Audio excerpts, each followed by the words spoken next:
I said fuck Xbox, fuck all these Xbox, fuck every Xbox their channel. Won't give a damn. It's PlayStation for life. You don't get it? Let's get it. Let's do this. Let's do this, my ponies. Let's go to war. What? Say what? Yeah. I say I double tip on The Last of Us. Woo. Yeah, I double tip on the director's cut. Woo. Double dip on every damn release. Damn right. Yeah, Jim Ryan is my motherfucking boss. The boss. Yo, and we don't care about no layoffs. Yeah, all the shine are gonna keep it on the low. Shh. We be sucking on every damn toe. Yo. Because Sony PlayStation gets the love. Yeah, so all hell Sony, we be your ponies. You can take my wife, you can take my money. I'm obsessed with the God of War. Yeah, all my ponies ready to go to war. With PlayStation high all over my head. Pentimetal PS5, 120 FPS. Blue team is the set, throw it up. I never had sex, I only care about sales. I said what I said. Woo! Only PlayStation gets my love. Only Sony gets my love. The love, pony love.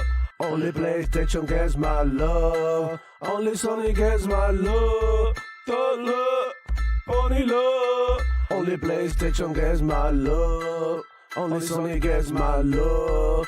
Thug love, pony love. Yeah. I see you Xbox. I see you playing on Game Pass for free. Nah, man, we don't do that over here. We pay $70 a game. Yeah, you Xbox be broke. You so stupid, so goofy. Fuck you, Demo Flow. Fuck you. Like and subscribe. Yeah, if you wanna see me more on Demo Flow Gaming channel. Fuck this dude, I'ma pop in the shot every time. Yeah, but I'm here to show my pony love.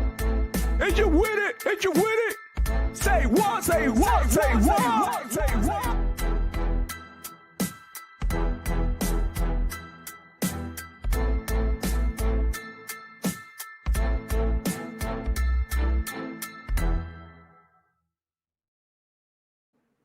Yo, I'm sorry. Let's try that again. Yo, welcome back to another edition of the Demo Flow Gaming Show, where I share my passion for gaming and keep you informed of everything that's going on with gaming in general. All platforms, whether you play it on Xbox, PlayStation, Nintendo, even you still got Luna, whatever, man, we got you. So y'all already know what to do. Hit the like button, subscribe if you're new to the channel. Without further ado, let's get going because goddamn it's happy Friday time. And I'm here with the homie, man, the man with the plan. Power Boss is in the house with me. How's it going, Power Boss? How you doing? Absolutely great as always. How are you? Doing pretty good, man. Hey, I hope y'all had a great week. I don't know if you know this, but I bought a PlayStation 5 Pro, right? And look, listen, hey, Twitter went insane with it. They were crazy. So quick before getting into the show, I want to get into it because everybody was like congratulating me and shit, and they didn't even pay attention to the date. They actually thought that I bought a PlayStation 5 Pro, dude. And bro, it was insane. Let me show you real quick because I mean, oh shit. I was just laughing. I didn't post anything for the rest of the day. I just posted I bought a PlayStation 5 Pro. And you should have seen people in the comments, man. I'm gonna show you. Hold on. Let me find it real quick. So I hope you're having a great Friday, man. Enjoy your gaming. Because I mean, in between all the bad stuff, there's always some, fun to be had. But check it out. I did it right here. Hold up. God damn it. This one. All right. So here's what I'm posting. Welcome to the family. I just copy and paste some random picture on Google. And look, people went crazy on Twitter. Shout out to Joe Grizzly. He said, now you can put that PC away and witness real next-gen gaming. I know he was trolling. He knew I was trolling. Brian B. Live say, welcome. Added you and made you a video, bro. The PlayStation community is really welcoming. They even made me an AI video. And I'm like, I appreciate the love. Some people actually got the joke because of the date, April Fools. April 1st, you're not supposed to believe anything that you hear people say or nothing is all about like, making jokes and pranking your family members and stuff. But yeah, Demo, we also had some actual news that came out of April Fools, believe it or not. Oh yeah, I was gonna get into that because I didn't actually believe nothing. I looked up from Twitter. I posted this shit, and it was like almost like I had left the claimer, at the door and left like fire and forget. That's exactly what I did. Pretty much. Iraq's here in the building as well. He said, "Look, great. Now you can throw that PC away. Let me DM you my address so you can ship it to me for proper disposal. Don't worry, I'll pay for the shipping." And I'm like still trolling on my way to the UPS fam. And again, another random Google picture that I found. Somebody say mine just got here already. Listen, I'm extremely happy for people who got it. You know what I mean? Yeah. Some people look. This dude, PC Gaming is there. He been on my page for a long time. Every time that I post something, he's like, I don't even know why he has that name, because PC Gaming is definitely thriving. And every time I go to Micro Center, I see people living with PC bars with pre-bills and whatnot. He said like, wait, return it and get a PC. Like he got me with the meme. Dark. Yeah. Somebody say I'm not buying one. This is clearly April Fools. You're not that smart. Somebody trying to cook me. And somebody say, I hope this is a joke. Performative paperweight. Somebody said that, and with the spawn is like, pro, for the price of 2 slim, deal of a lifestyle. Somebody posted this, April Fools. And bro, I was just laughing the whole day looking at the comments that, look, it's kind of funny because they were so welcoming. And to my surprise, dude, even people who have me blocked unblocked me. Shout out to JTech TV. He had me blocked for a long time. I don't even know why, because I didn't even mention it that much. But he blocked me. And everybody, all the ponies, when they saw me that I bought a PlayStation 5 Pro, they started like retweeting my shit.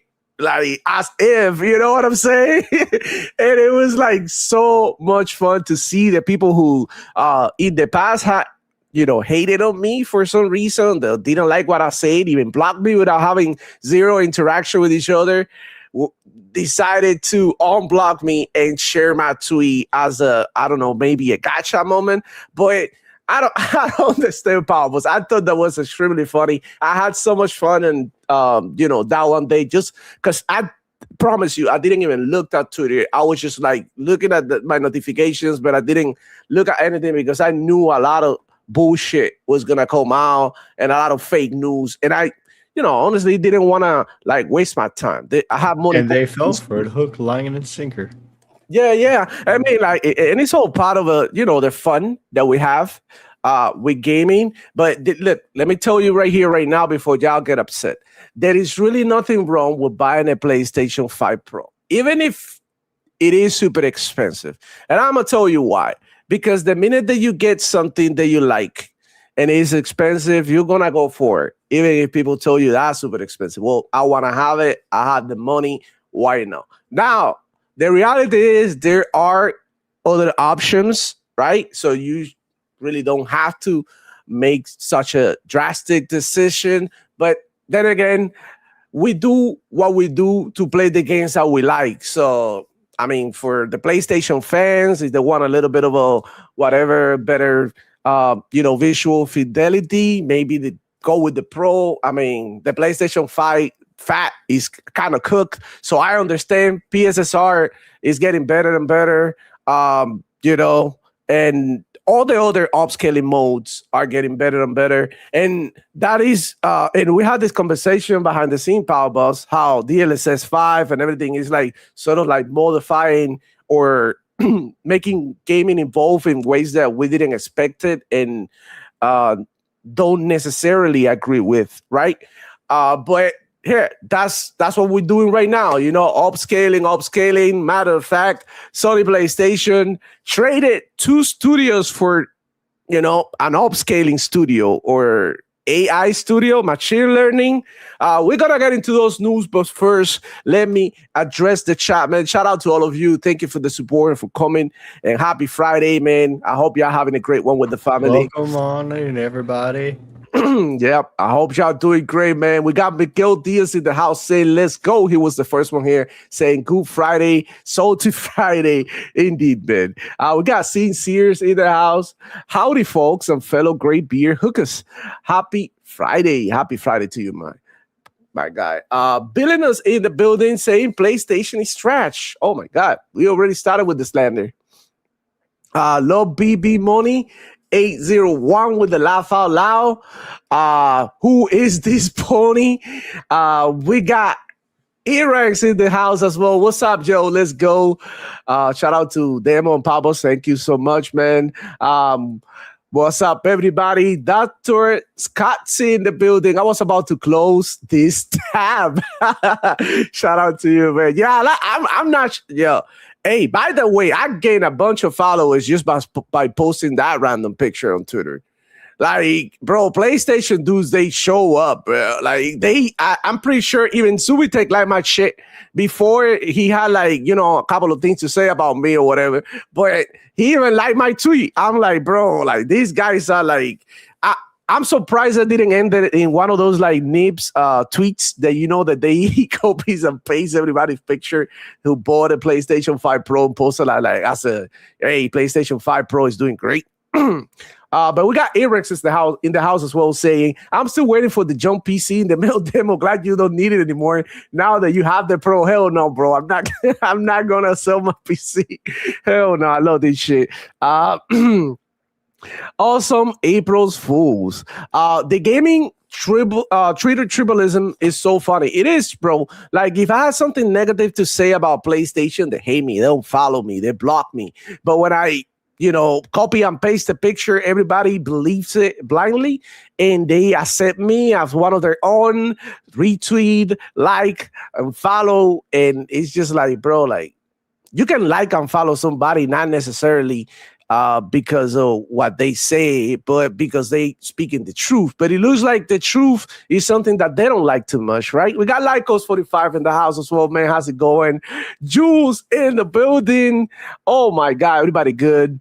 Oh, wait for Nib. Yeah, he probably gonna like tag me on one of the things saying that, and then I don't know, bro. It's insane. But yeah, man, thank you for coming through. Let's get into the show. We got, a lot of fun news to get into.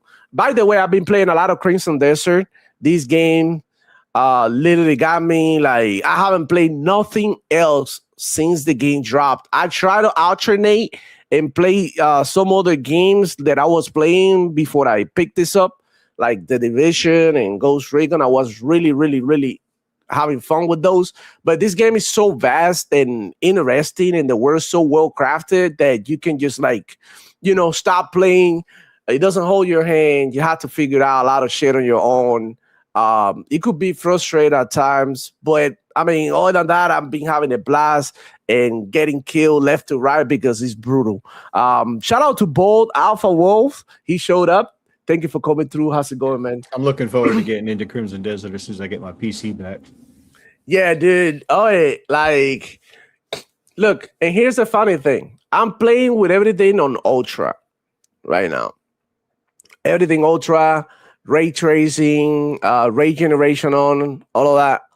And without frame generation, I'm getting, 80 FPS, something like that. Like, if I turn off something like the ray generation thing, he goes up to like 130 or whatever. He definitely runs better. But I kind of want to play with that because the lighting in the game is so amazing. So I was like, why don't I give a shot to frame generation and see where it's at? Because I remember trying frame generation about a year ago when Assassin's Creed Shadows dropped. And I kind of wanted to see what the technology was like, right? So I tried it out and it was ass, bro. I'm not gonna lie. I had a mod latency. It was kind of playable at times that it wasn't there, but for this game, it's definitely way better. and it's running pretty smooth, and I can get whatever frames I want. I feel like the delay that I'm getting here and the latency is similar to the latency that I get on the Xbox.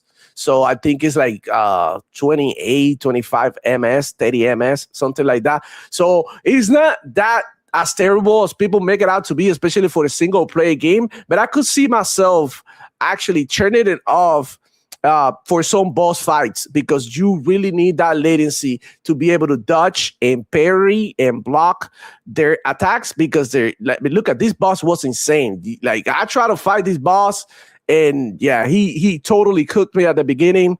The trick is that you have to kill a bunch of enemies and try to get a drop of a mask that protects you from the gas and when around the area. And when you get that mask, it's so much easier and faster to kill him, because you don't get constantly damaged by the toxic gas. So other than that, frame generation, I've been messing around with it. Not a bad experience in this game, at least. So I could see the technology getting better and improving. I haven't tried the new one because they did drop the new update for it. So I need to try it out with the new DLSS patch or whatever. I haven't really been able to play that much this week, and I think the patch dropped. I think it was yesterday, where they dropped the patch for DLSS. Earlier this week, yeah. Earlier this week, right? I haven't tried it. But yeah, man, amazing game. Totally recommend it. I've been having a lot of fun. Super cinematic, super cool. A lot of people are thinking that this might be like the next Skyrim, one of those games that you can mod forever. So yeah, totally enjoying it, man.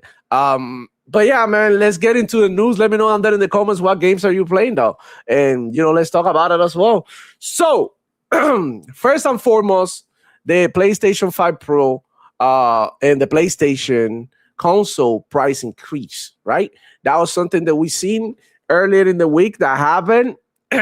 Look, a lot of people came forward trying to defend Sony PlayStation, trying to justify the price increase. And I said the same thing when they did it with Game Pass, where they increased the price, and they were coming out saying, listen, Game Pass is profitable, but you increase the price of the subscription. The same thing is going on with Sony PlayStation. Supposedly everything is going great over there. About to hit 100 million console sales, dude, and they'll still increase the price of the consoles and the subscription service as well a couple of times this generation. So I mean, I got no words to describe how greedy all these corporations are. And I've been telling you a long time, don't worry about how they make the money. Worry about how you can save yours and play more, which is why I love Game Pass. Even though it's a little expensive, I still think that it offers value. But at the same time, you got to be more careful about how you handle your subscription. There might be a month that you don't like the games that is coming out. Which is not the case for this one, because they have plenty of good games this month. Amazing. I actually downloaded like a Dragon. What is it, like Wolf? What is it? Can you tell me? Power Boss. The name of the Yakuza. The Yakuza game. The one. Yeah, that one. I downloaded. I haven't been able to play it, dude, due to being so into Crimson Desert. So in a month like this, honestly, Game Pass doesn't make sense for me, because all I've been playing is Crimson Desert. But at the same time, I keep my subscription. Funny, Devo. Yeah, we're talking about all this with the console sales and how it's not enough for PlayStation, and how we're talking about them putting games on PC and this, that, and the other. Well, then you have to look at the statement that Nintendo just put out from the creator of Mario. Oh, I Switch haven't. 2 isn't even enough to reach all the players. Holy shit. Damn. Well, what I'm trying to say is, like, you might have months in which it's going to make sense to keep Game Pass, months in which, it wouldn't make sense. And I didn't like the price increase. However, I can see still value in Game Pass month to month, not all the time anymore, but month to month. I think it's still valuable. On the other hand, we also got PC Game Pass. You don't really have to, PC get Ultimate. So PC Game Pass is $16. It makes more sense. actually better value.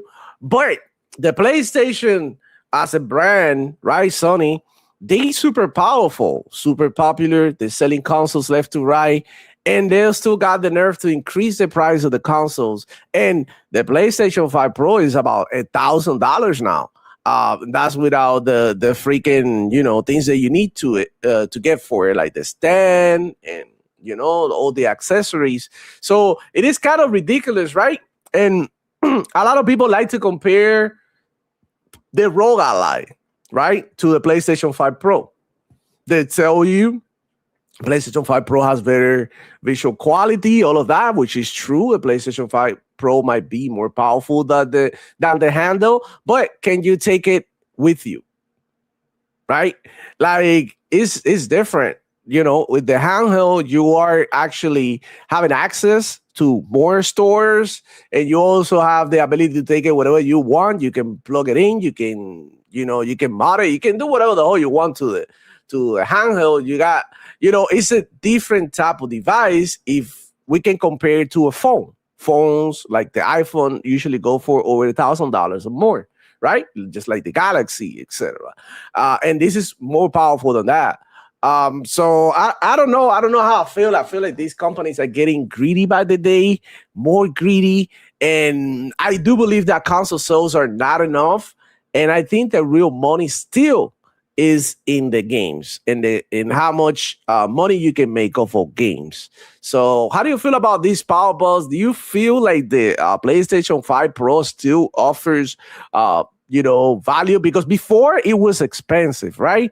But I mean, $700 is not the same as $1,000, right? This is like a huge price increase. And then on top of that, in PlayStation, you have to really buy the games. They have the dynamic pricing now, and they have when you look at that's it, it's like, okay, we called out that Xbox raising the price of Game Pass up to $30 was a bit of a sticker shock. Nobody liked it. We all thought it was going to be no more than $5, and the fact that it went up by 10, that was just astronomical. So it's still the best value in gaming. It's just not as worth it, especially for some people, as it was before. This is PlayStation is turning the gaming hobby into a luxury instead of a hobby, and being so much. If you got it, great, good, enjoy it. But at the same time, they got to have games, and they just don't. At least not their first party. They're always been a third party box. They've always been carried by a third party. But even developers like Crimson Desert are saying no to exclusivity anymore. So PlayStation has nothing. They don't have anything. They're talking about the next 3 games that are coming out that we know of. And there's a rumored 4 and 5, but nothing's confirmed on those fronts. And the games are looking very mid. I mean, I hope Returnal 2.0 and Sorrows does good. It's the only game that even looks remotely interesting coming out from PlayStation. Intergalactic is in development hell, from last we heard. And then Wolverine just looks like Spider-Man 2 reskinned as Wolverine. And it doesn't look that impressive at all. And PC can already play the pre-alpha build of it, and it doesn't look that impressive at all. Yeah. Well, about Saros, supposedly it looks like it was gonna be Game of the Year. I cannot see Saros competing like against a game like Crimson Desert at all, or Resident Evil. I have no problem saying that Sorrows might be a mid to great game, or it's enjoyable to play like Returnal is or was. But at the same time, when you look at it compared to other games, it is not Game of the Year material compared to Resident Evil 9, compared to Crimson Desert. I mean, Palworld is going to be getting its 1.0 release this year. Sometime in the next coming months. We got Subnautica 2, Fable. There's so many games. There's so many games that are coming out this year that are crazy. So at the same time, Sorrows may be a decent game, a good game, playable, enjoyable, whatever. Critically acclaimed as well. Might be critically acclaimed, but it is nowhere near Game of the Year material. Yeah, I can see that happening, because look at games like Hades. Hades 2 was amazing, and it didn't get no Game of the Year. I know he had a tough year, but look at Hades too. Think about it. Like roguelike, it is not a very popular genre that is gonna get a lot of traction. Like games like like big RPGs like Crimson Desert, and even Pragmata is coming out. We also have the what is it like this other game by PlayStation as well that looks even better than Saddles, and it's a Chinese game. What is it like? Uh damn, the one with the crazy sword fighting. Oh, Phantom Blade Zero. Yeah, Phantom Blade Zero looks even better than Saddles. I Yeah, absolutely it mean, does. not gonna lie. Um, look, But honestly, again, I'm that's not hoping. theirs. Yeah, I'm hoping that Grand Marquis can deliver with Saddles, because if they don't, I mean, it's good. It's gonna be cooked. By the way, Bungie might be cooked. I've been enjoying Marathon. I've been saying it here, you guys, that I've been enjoying Marathon, but it's not a game that I can pick up and play by myself. The solo experience sucks. I don't care what anybody said. My brother-in-law was getting into the fight with me, like, "Oh, you hate solos because I don't want to play a game that everybody's hiding, dude." and I don't want to play. That's not fun to me. I might be fun to you, but I promise you, it's not that fun to many, many people, because a lot of people are not playing Marathon like we thought they will. Now, see, Like, Jules makes up a good point because we have Omnimusha Way of the Sword, a new entry into the as well. franchise on an established franchise that is a PlayStation staple game. Aside from that, And I don't that's know. coming out soon, and it And I looks don't just as know. good as Phantom Blade Zero. Listen, I don't know. I don't like Souls games, but the latest showing that Mortal Shell had, it looked amazing. I don't know if you've seen that Power Boss, the Mortal Shell 2 trailer. Let me see if I can find it. No, I Let's see. think I missed that one. And Souls, like, how they have a lot of fans and a lot of people who like really, really, really go out there and support these games. So I'm looking at Mortal Shell 2, like, wow, these people are really going to enjoy this. Let me stop the gameplay here real quick, and I'm gonna show you a Mortal Shell 2 trailer. And I think this is coming this year. I'm not sure, but even I mean, I don't like Souls. Like, everybody knows that shit, but it looks super interesting. I'm not gonna do the audio for copyright things, but while we talk about it, man, there's so many great games coming out this week. I mean, come on, Gears of War is coming, E-Day. We got Forza, that is a force to be reckoned with. No pun intended. We got Fable, that looks incredible as well. But now all these developers, after seeing what Crimson Desert does and how open the game is and how much freedom it gives you, I think everybody's on their toes right now, because the amount of shit you can do in Crimson Desert is insane. So, I mean, Fable, I know they're going to be having their own sauce and stuff, but they better be like on their toes and putting in work trying to add shit to do in the game. Because, I mean, this game could literally like make any game feel like a midget next to it. Of like, how immersive, immense, and great it is. It's insane. It really surprised the fuck out of me. I knew it was going to be cool.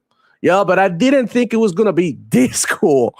You know what I mean? On this level, cool.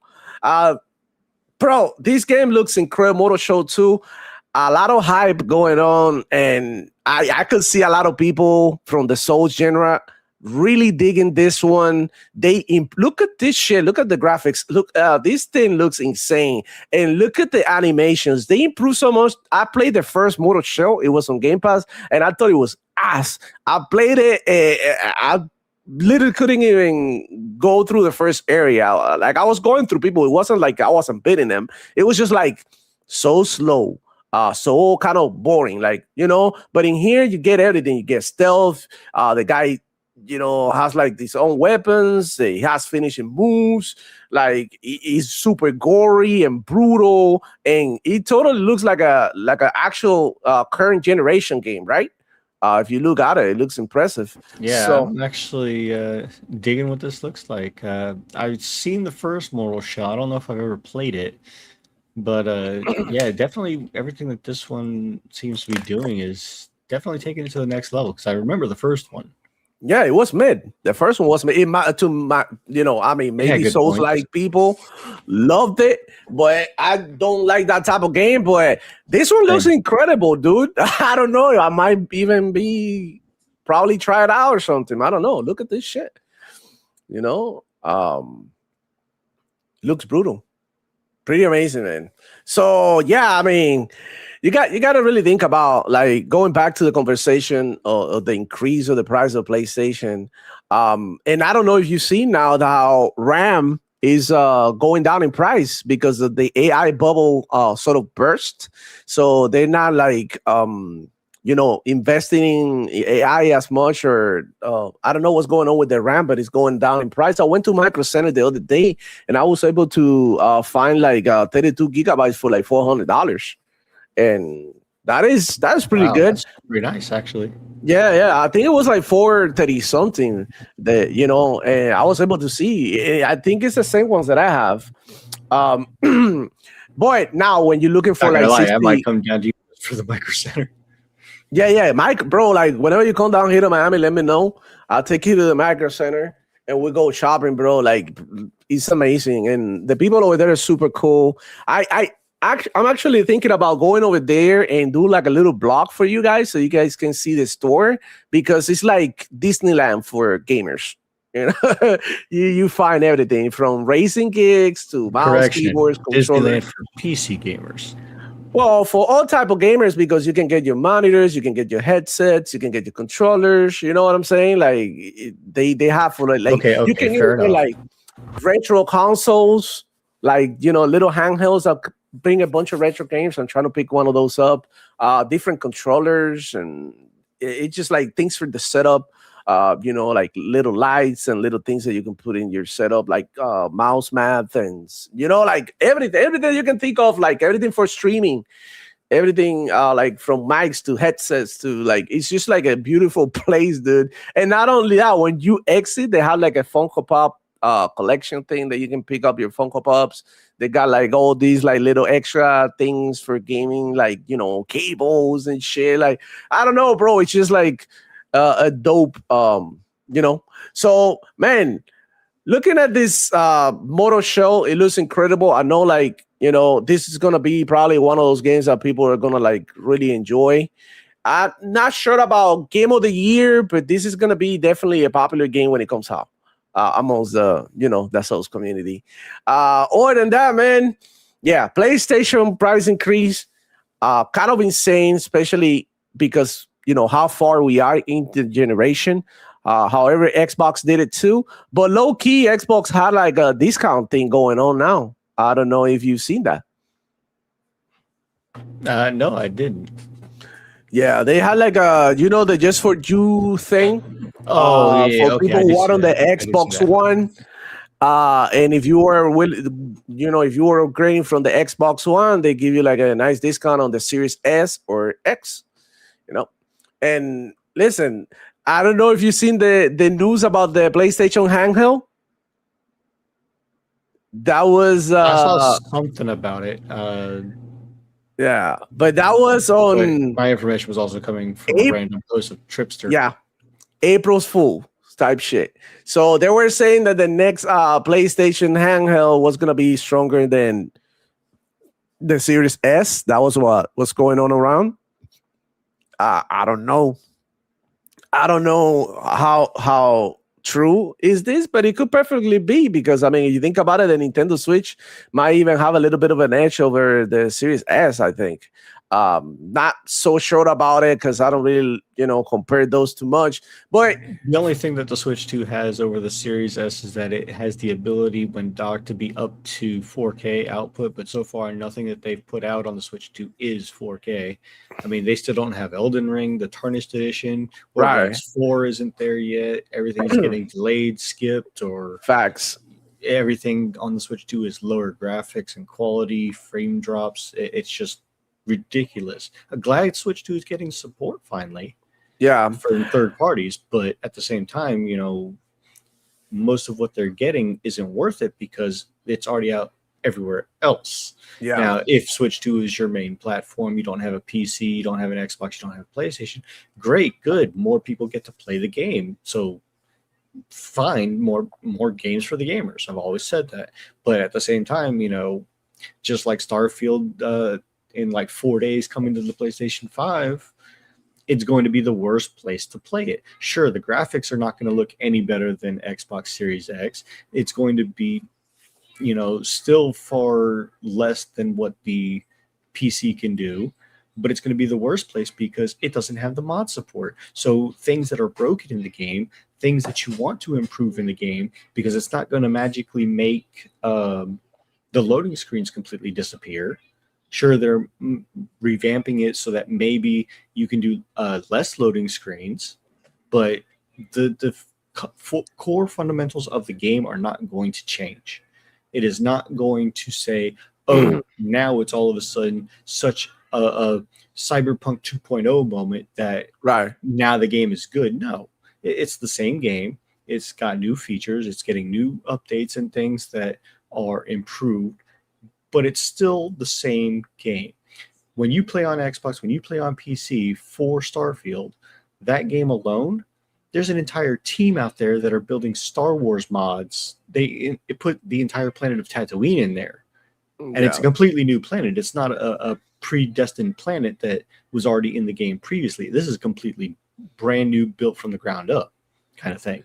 Yeah. And PlayStation can't get that because they don't allow downloading external sources for any mods that they do have. The only thing that they're going to get are the actual Creation Kit official mods, and that can be somewhere in the round $3,000 worth. Yeah. Man, talking about Starfield, I don't know if you know this, but they number one on PlayStation. On the PlayStation Store. Yeah. The premium version is number one, and the regular version is what, 3 or 4? That's insane, bro. It's just completely, it's almost like Starfield was never a bad game to begin with. They just hated it because it wasn't on PlayStation. Facts. Listen, Starfield was amazing, bro. Starfield is one of those games that you play and gives you that sense of discovery that is hard to match. You only get that shit in games like Fallout. Hey, Demo, guess who we got here? Ooh, look at here. Look who showed up. Yo, Designers in the house. What's going on, man? How you doing? Good to have you, bro. I slept. I worked a fucking 20-hour shift yesterday. I was tired. Oh shit. Yeah. I feel you, man. But how you doing? And shout out to our bud Archangel Nexus in the chat. 3 Salt videos. Woo! Okay, go ahead and check it out. Go ahead and check out. That's what we're doing this weekend. I wanna put my head through a wall. Yay! Woo! And shout out to the Archangel Nexus, man. When you coming back to hang out with us for a little bit, man. Salute to you, man. I hope all is well. God bless you and your family, man. Shout out to the homie, dog. Really miss him here, dude. I don't know if you know this. You probably know, but the PlayStation 5 Pro and the regular PlayStation price increase. Yeah, they're going up. One's almost $1,000, which is just fucking why. Yeah, ridiculous. I can already, like I've showed people, you can build a PC for $685, and it outperformed the Pro when it first came out. Yeah. And the funny thing about I love watching the Digital Foundry things when they compare PC to console. They usually do the shit at 4K on the PC when the consoles we know goddamn well that they don't get to 4K. None of them. They all scale from like 1080p or some shit. But bro, like when you play on the PC and you play in a 1440p and you are doing 240 FPS in your games, there is really not comparison, bro. Like you have to see it in real person, bro. Like a lot of people, and not only it's not only how it looks, it's how it feels. It's just like instant. Everything is, it's just like it's it, bro. What do you want me to tell you? Speaking of Crimson Desert and 4K, did you know that Crimson Desert actually supports on PS5 Pro quality mode 4K native output, Okay. Yeah, that's good. but it's locked to 30 FPS. Oh well. Yeah, I mean, I thought 30 FPS was outdated. If you're playing games at 30 FPS, you're not playing nothing. That's what I'm saying. There is But no game on the PlayStation 5, I think, outside of Gran Turismo 7 that is native 4K in quality mode at 60 FPS. holy shit. Gran But Turismo is not native 4K. The only game that's native 4K is a fucking blocked game. No. That's 8K. I'm talking Or 4K. my bad. Yeah, my yeah, bad. 8K. he's talking about the 4K. escapist, right? Is that the They escapist? have 8K on the box, damn it. Tourist. I'm just tired as shit. I just woke up. So give me a sec. Yeah, man. They like imagine having like one game that reached to 8K and that's what you put on the box. Like, yo, PlayStation got no shame, bro. No shame. But other than that, man, not only that, bro, they've been doing a lot of dirt. I don't know if you know about this, but they closed Blue Point Studios. And who else they closed? They closed another small studio that they had. And instead they acquired. Outlaw. Yeah. What? Say that again. Say that again. The name I always forget. Outlaw. Outlaw. I can't believe they closed. Right. They closed two studios. We thought, well, PlayStation is broke. No, I mean, sort of. They Creatively are investing in more upscaling. So they traded two gaming studios for one studio of upscaling. This is like I don't know, broke people decision. Just want to call it that. And this is who they acquired, dude. Let me go ahead and show you guys really quick because I got a bunch of bookmarks. And let me show you who they acquire. Here's the shit that irks me about the Blue Point being closing, and I don't think I've said it. Undeniable that they make some really damn good remasters. Undeniable. Check Am it I out. wrong? Yep. No, Yep. you're absolutely right. You're right. But here it is, Hasadori Gaming, Dragon of Gojima. Shout out to him. He posted this. Sony acquires Cinemersive Labs. Founded in 2022, Cinemersive Lab brings together a specialized team with deep expertise in computer vision and machine learning. In case you guys don't know this, machine learning is nothing but, AI. A subset of AI. So they are trying to basically here improve the pizza. That I can see nothing else from this acquisition. I don't think it's a bad one because a lot of Sony PlayStation fans and people who don't really know that much about gaming are buying into a pizza because it does make the games look better. Now it's like a game-changing thing, and it still ages behind DLSS, right? DLSS now has their own controversy, but what they're doing at the moment is actually getting better. I was just telling Power Balls before you showed up, Desire, that I've been playing Crimson Desert with frame generation, and the latency is similar to what I'm getting on the actual Xbox. It feels sort of like the same. If I was playing the big TV, I know how the feeling. It doesn't feel as instant as when I turn it off, but it feels like sort of like when you're playing on the console. So what I'm saying is like these technologies are gonna get better. The PC will get better. I mean, and this is just an acquisition for PC improvement. Now, me personally, I wouldn't trade two developer or development studios that make games when I'm in a situation that I have literally no games and continue to invest in AI instead. I wouldn't. That's a move that I wouldn't do. Okay. I don't know how you guys feel. Do you really think like this is a good move for PlayStation? Go for it, guys. Like, whoever want to jump in first. I mean, I don't like AI at all, but I just saw something that IGN just posted, and honestly, best news you could ever fucking make for me as a fan of the game. Right. What is it? State of Decay 3 alpha playtest announcement. No fucking way. We've been waiting Yeah. for that for a while. I have been waiting for that since it got announced. I Oh, fucking yeah. love State of Decay. No, State of Decay Absolutely. is fire. The two, bro, oof, bro, I got lost in that fucking game. Holy crap. Okay. That's awesome. But that's a game, dude. When it comes to AI, it has its uses. It's only as good as the people who put in the prompts to do what you want the AI to do. It's not Mhm. better or worse. My thing is when it came out with the PSSR technology, it's great for those people who want the upscaling, and it's great for people who use it. But at the same time, when you compare it to its predecessor, which is from FSR, AMD, it wasn't on par by far. Now, 2.0 for it is getting better, but much like DLSS 4.5 and 5 that they've been talking about lately, it's not there yet. And like I said before, while it's probably going to be great for games moving forward from the ground up, older games that already have the creative and artistic visions in the games, like Starfield and Resident Evil 9, it just makes the games look worse. And technology is just not there for those games and backwards compatibility stuff. But moving forward, it's probably going to be great. Yeah. I think that they want to do what DLSS 5 is going to do.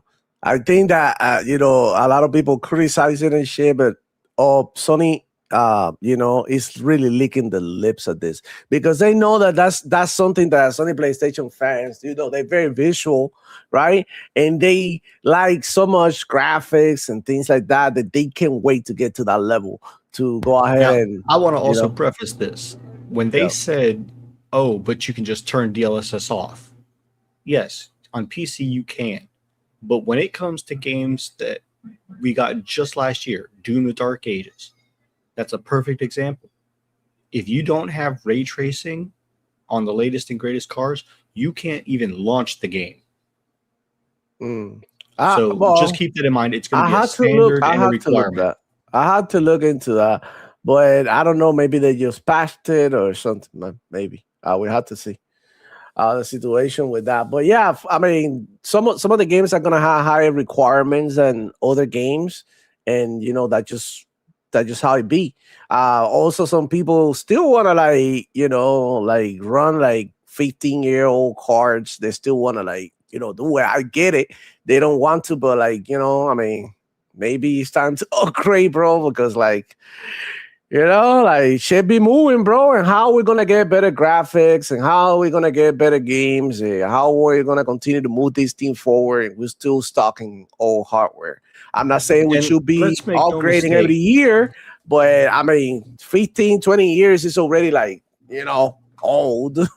And let's make no mistake. When you talk about games innovation nowadays, there's so many mechanics and so many things that are out there that it is almost impossible to make a new game with completely new mechanics and completely original ideas because there's so many games that are out there. But the thing that like Crimson Desert, Expedition 33 that do well, it's because they not only have the mechanics like Power World that incorporate so many different games into it, it's how it's implemented together. Marathon and High Guard tried to do the same thing, but they took the worst aspects of everything and tried to meld it into one when it just doesn't work. Bro, the funny thing, I'm here on because I saw Desire send me on Discord the playtest for State of Decay. Thank you so much, bro. I'm gonna sign up as soon as I get out of here, from the show. But we got somebody on Twitter when we posted. Remember that I tagged you, Power Boss, and I posted the link to the show and shit. We got this dude posting a copy of Starfield that he has a copy of Starfield on. I don't know if what he's trying to do. Maybe he's trying to make fun of us or something. But fam, they literally buying Starfield left to right. That's the one thing that we are talking about here too. Starfield is number one. Let's make sure people are getting Starfield for PS5 copies now, but they can't play it until they get that day one patch on PlayStation. Look, check it out. I want to say it should drop a day or two before the game actually launches. Check it out. Yeah, Check it out. more games So for the gamers. That's all. yeah, we posted this like like the thumbnail, and then we gotta promote the show so people show up. Yep, And yep. Pablo, let's do it. He showed us his PlayStation collection. Now that Damian Dixon, How many copies he got? he What the runs a fuck? store, Oh, and I saw that post a little while ago yesterday that he actually is saying that they're just getting their copies in stock. Like I said, people are getting their copies, but they can't play it until the day one. There are people that have review copies for the PlayStation 5 version, but they can't play it yet. holy crap! Okay, bro, that's funny as hell, boy. Ben, I don't know, bro. I wouldn't trade two gaming studios for upscaling techniques. That's all I'm trying to say here. To me, it's more valuable as a consumer to get games. They're upscaling already. The Pixel is already doing that, whether it does a great job or not. Who gives a shit? We want games. You are in a dire situation, Sony. You need games. You cannot be, you cannot have the luxury, right, of getting rid of gaming studios at this point. What are you gonna do? These people are not gonna make any game. We don't know how many studios Nintendo actually employs. They just do their own thing, but they have a few core studios: Zelda, Mario, things like that. And then you have Xbox Studios, which has over 40 now. They can make games from a studio, one game every month for the next 2.5 years, and never repeat from the same studio. When you look at PlayStation, they have 20 maybe, and then they're dropping like flies. They don't have the luxury because they're already putting out only 1 to 2 games a year, and if any of those games fail, the studios are on the chopping block for PlayStation. Let's make no mincemeat about that.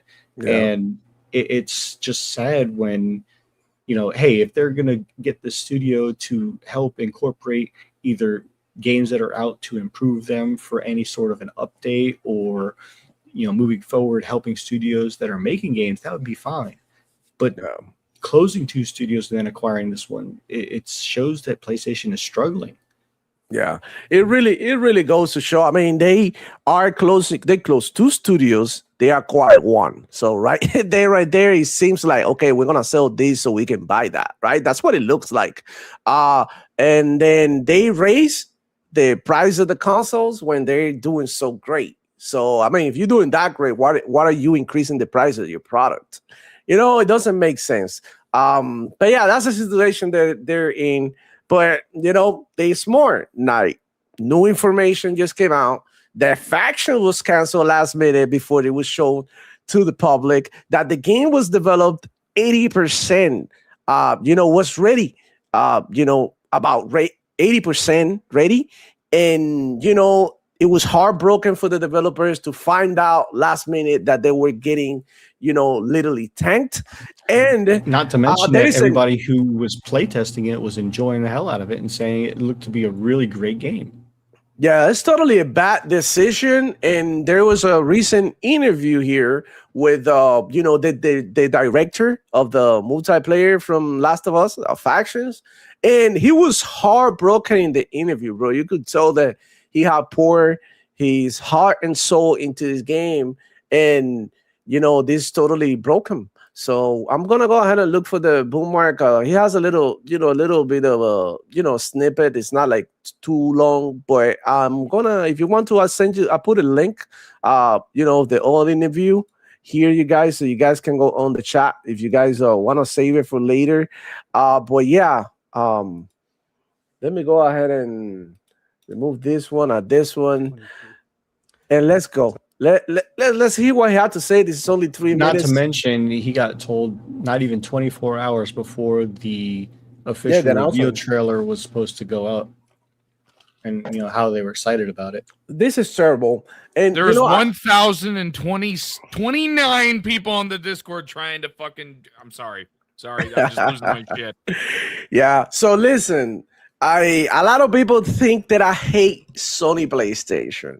And I don't because I grew up with Sony PlayStation. Want to make that shit clear. I bought a PlayStation 1 with my own fucking money. I was literally like 17 years old. And, I made some cash and decided to buy myself a PlayStation 1 because I had the Super Nintendo, I had the Sega. I always been a gamer head. Totally enjoy it, even though the games look like ass. Totally enjoy it. And I enjoy the PlayStation 2 as well. That one was my favorite one, actually. PlayStation 2, I love the shit out of it. Playing Grand Theft Auto, playing, Battlefield Def Jam, all the boxing games from back in the day, the Winning 11 soccer games. Demo. I've got the everything. Original PS3 Metal Gear. Slim. That was the special Red God of War edition. Yeah, I got the PlayStation 3. I have a PlayStation 3 right there. I had a PS Gen 1 3. Yeah. So yeah, don't be saying that I hate PlayStation. I just hate how they treat you. That's different. Some of the games I've been waiting for a long time. I don't know, I don't know if they're ever gonna make them anymore. Right? And those were the games like SOCOM was one of my favorite games that PlayStation used to make. They're not making that shit no more. They making some other stupid shit that I don't want to play. So you catch my drift. This is not about hate. It's not about hatred. It's about how they treat you as a customer and the things that they do that at the end of the day, fucks with you. Like same thing with Xbox. They do a lot of shit like that too. And we criticize it here all the time.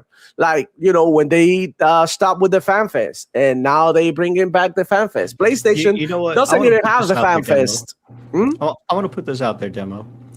Everybody's been talking about how, Bungie needs to return to form, back to the Halo days, its predecessor Marathon, previous, generational PC game way back in the day, and how they basically shit the bed on Destiny and Destiny 2. And, now they're trying this with Marathon. I say make Bungie a support studio and have their feet dip into other games and then go back and update Marathon if they don't close by the end of this year and incorporate things that they've learned from other studios and try to get Marathon in a better place. Okay. We talked about this before we get to, a lot into Marathon. We talked about this. But let's continue this guy. Yeah, we'll get back to it later. But let's hear what the former director of Last of Us Factions had to say. So I got to direct my own game. I was working on the Last of Us multiplayer, so like a standalone Last of Us multiplayer game. And I've worked on that game for nearly 7 years. Okay, 7 years. Also, if you think about it, I don't want to put all the blame on PlayStation. But you're working 7 years in a multiplayer game, and in 7 years, you only had 80% of it done. That's food for thought. I'm not trying to criticize the guy. I'm just saying sometimes it's like, okay, like, what have you been doing all this time? You know what I'm saying? So like, let's be fair. Right? Like if you have a business, Power Boss, and or Desire, and you give a person here, I'm gonna give you $500 so you can get this done in 3 days, and this person says, I need 3 days more, and after the 3 days, he's like, okay, I still got 80% to do. Like, what the fuck do you do?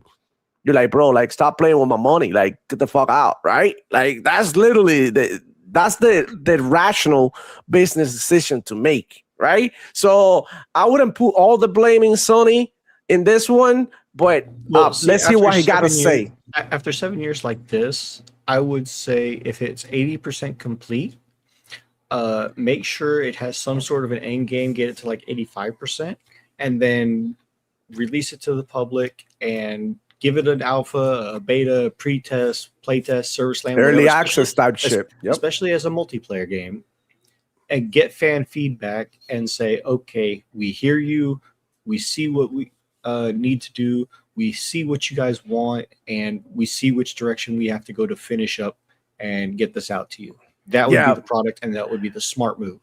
Right, Power Boss. But there's a caveat to that. Wait till you hear this shit. Okay, let's get going.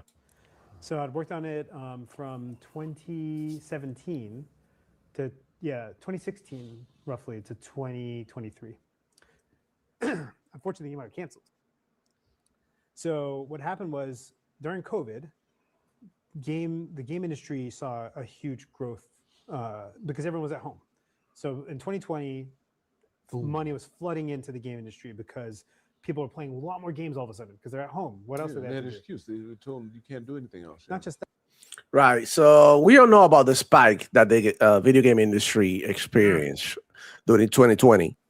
Right? Everything went crazy and everybody started investing in gaming thinking that it was going to be like, even bigger than it already is. It's already big.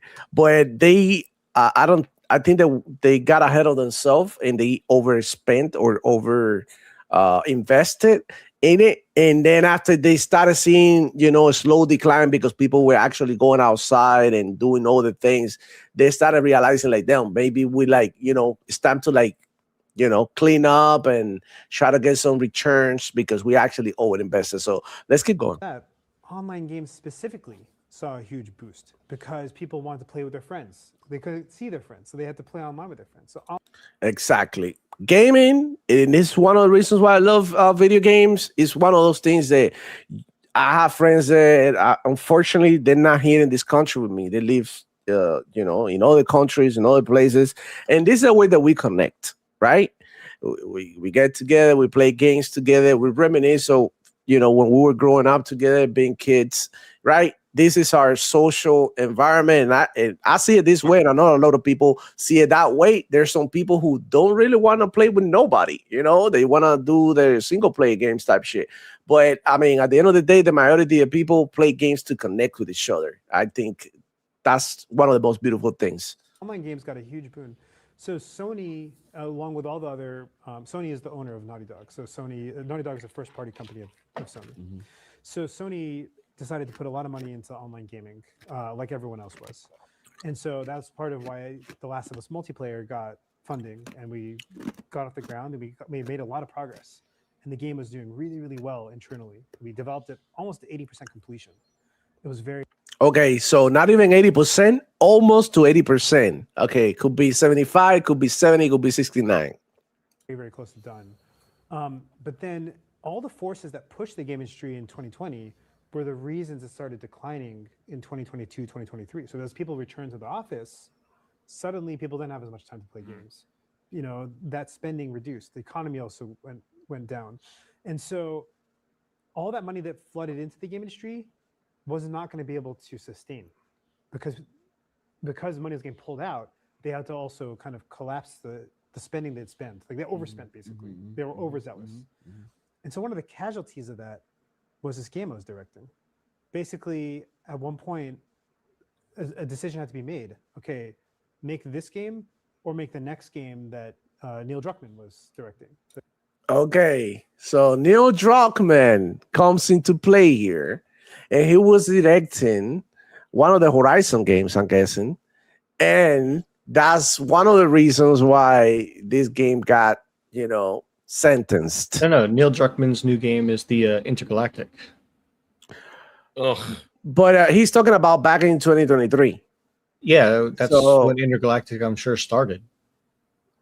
Hold up. So it wasn't because it was finishing Horizon, whatever, but it was because mean, Intergalactic. When it comes makes more to sense. when it comes to Neil Druckmann, it could also possibly be the last complete edition of the Last of Us Remastered that they put out. Or it could be. I mean, there's a lot of different theories that it could be. Yeah, it could be the one of the live service games like Concord too. Yeah, possibly. The president of the company. And so kind of naturally you can understand what happened there. They had to pick the game that was kind of the sole bread and butter of the studio, rather than this experimental game that I was working on that I believe was going to be really big, but unfortunately couldn't see the light of day. No. And that was a devastating moment for me. Because I spent 7 years working on that game, and it was soul crushing. I remember honestly finding out that I was the director of the game. And to find out that was getting canceled 24 hours before it was announced to the public. That's how I found out about the game getting canceled.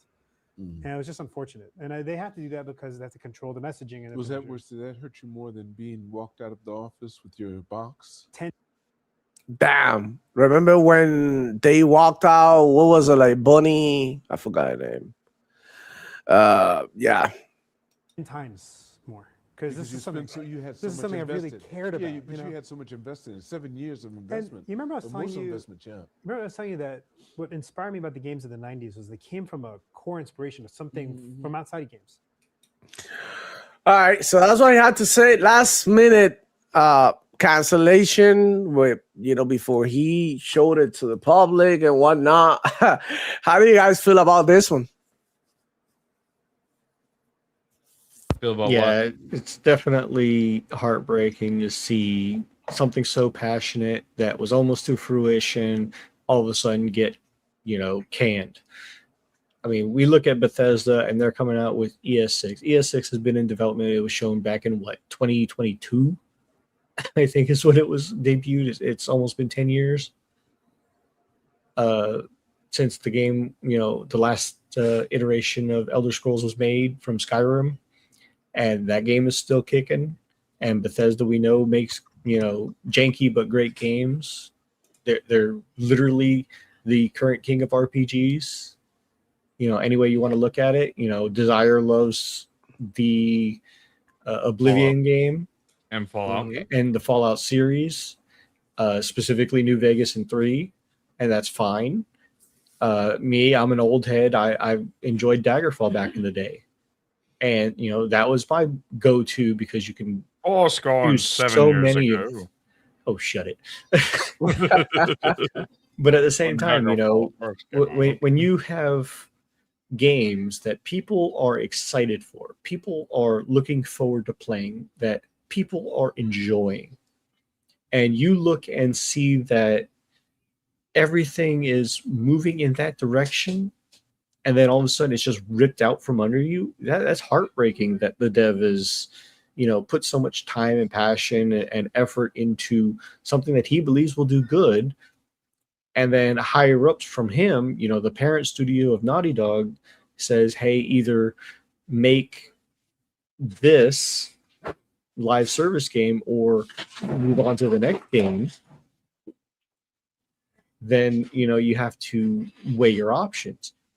Maybe they shelve the game and don't cancel it, but at the same time, it's just a matter of which direction you want to go. And unfortunately, they chose to completely close his section of the studio and cancel the Factions game, and people were looking forward to it. And to be fair, it's one of the few games, if The Last of Us is so popular, that might have actually done good for Sony, much like Helldivers 2 did, except this would have been a first-party IP. Yeah, definitely. What about you, Desire? What do you think about this, man? Would you play Factions? Would you be into it? I mean, I didn't really like Factions, but I understood why people did. I didn't like The Last of Us. I found The Last of Us outside of part 1 to be really bad. Yeah. Well, that's just my own personal take on that game. I mean, Factions didn't sound bad. I think that I would probably rather play Factions than The Last of Us, but mainly because I'm more into multiplayer. That being a survival game. We were talking earlier about State of Decay, so I think it wouldn't be similar. It would have been better than part 2, I'll tell you that. Yeah, probably. But maybe it wasn't going to be critically acclaimed, and that's one of the things that they actually won. They won games to be critically acclaimed. It's extremely unfortunate for us as gamers that we didn't get to see Factions. And amongst all the live service games that they canceled, like the Spider-Man, I thought that one looked cool. Spider-Man one pissed me off that they canceled it. Yeah, I thought that one would have been cool. Would have been definitely a W for PlayStation if they had delivered. But that irked me the most, especially since they just came out the Spider-Man cartoon recently. The third one's about to release soon, and they have all those Spider-Man comics to pull from. It would have literally been a perfect banger for Sony to make a multiplayer game for part 3. I don't like that they were splitting it into 3 parts, but Spider-Man 3 and the multiplayer that was going to go along with it actually looked pretty good, and it could have succeeded. Yeah. It's really sad for the PlayStation guys that were looking forward to this one. But at the end of the day, I mean, they're gonna do what they're gonna do. Like it's not only PlayStation canceling games, it's like the whole industry. We got recent news of Ubisoft canceling some games and laying off people and whatnot. And Xbox also had their cancellations as well. So, I mean, it kind of sucks because, I mean, you think about it, it's a similar situation than Perfect Dark. He was working for 7 years and he wasn't ready. And it's like, like these companies sometimes make like business decisions we don't agree with. But at the end of the day, they're also thinking about their survival, right? So, I mean, not justify, the thing. The one thing about Perfect Dark and why that got canceled and why I didn't care that it got canceled is because they didn't actually fucking work on the game. Yeah. I don't know. I still think what they showed and what Phil Spencer was playing was more than a vertical slice. Maybe not much more beyond that. It may have just been one level for the entirety of the game showcase and a handful of cinematic movie clips, for the trailers and things. But it still could have been a lot further along for how long it was supposedly in development for. And fans really want the next Perfect Dark. I mean, look at how much hype that generated just getting the announcement of it. Yeah. All right, man. Yeah. Let's talk to the shop, man. Let's see what they're being up to. But yeah, we got Meat Boy. I hate this game. I love it, but I hate it. We got Dr. Scott C in the house saying, I was going to buy Crimson Desert, but I'm so hooked on Valheim again that nothing is pulling me away from that. There you go, man. That's a good game that you can spend a bunch of hours playing that. Miguel Diaz in the building is saying, I must say the update of DLSS 4.5 on my 5070, the frame generation latency reduced quite substantially. Wow, there you go. I've been getting the same experience. Maybe that is the new cars that are getting the better benefits. That's something to think about. Love Big B Money A01 is playing NBA 2K26, which is I think is going to come into Game Pass as well. I'm not sure. Oh, either that or it wasn't a heavy discount or something. It looks like my console sales aren't enough. I do believe that. I do believe that console sales are, kind of irrelevant at this point. We got Jules correcting me here. Infinite Wealth. Yeah, like a Dragon Infinite Wealth. I got it downloaded and ready and I haven't been able to touch it, man. I'm so sad. I'm so stuck on Crimson Desert. I can't wait to finish it so that I can jump on the other amazing games that we got available, man.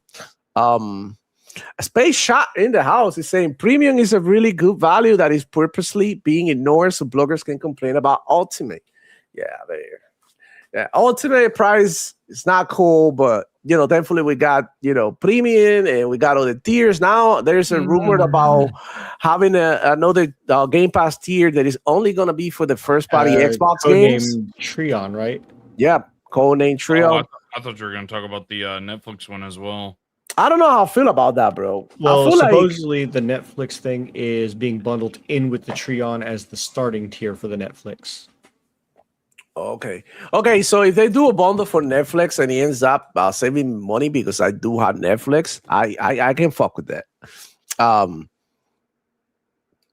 Of course, console sales aren't enough. Sony even said it in their last financial report that hardware sales track their operating income.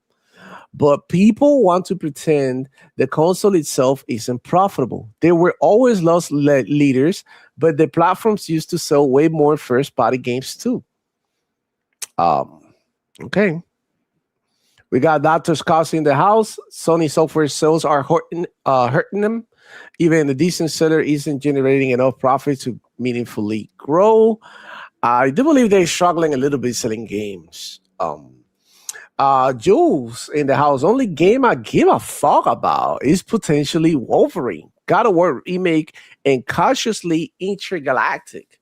I was one of the ones who was like kind of excited for Intergalactic, but that girl like really like pissed me off a little bit. I'm still looking forward to it, but not in the same way. Now, God of War remake, I'm totally gonna be checking those out. And I don't know about Wolverine. If it comes to PC, Wolverine looks like a Spider-Man 2 reskin. If you like Spider-Man 2, you'll probably like Wolverine.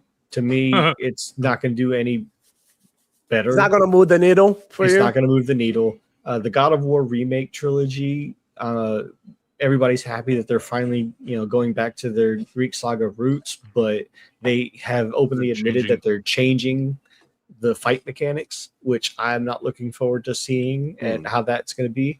And Intergalactic, I reserve my judgment until I see more of the game. Yeah, we need to see more of It Intergalactic. looks like no more heroes at home again. Yeah, my bad. Timu, no more heroes. Space Shot in the house saying eventually all consoles will play games across stores, and when that happens, Sony will market PlayStation as the pick-me console in the market of OEM consoles. And this is something that I've been saying for a long time. It's gonna come to the point that compatibility is gonna be so easy with technology advancing and all that the whole exclusive or my console play a game that yours can't.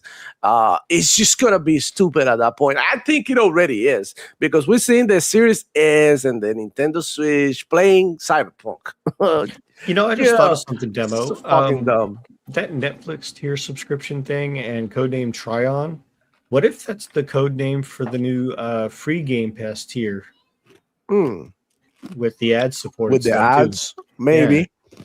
I would like a Game Pass Ultimate tier, but get off me with the VVox and the Fortnite shit and all the extra shit that I don't need.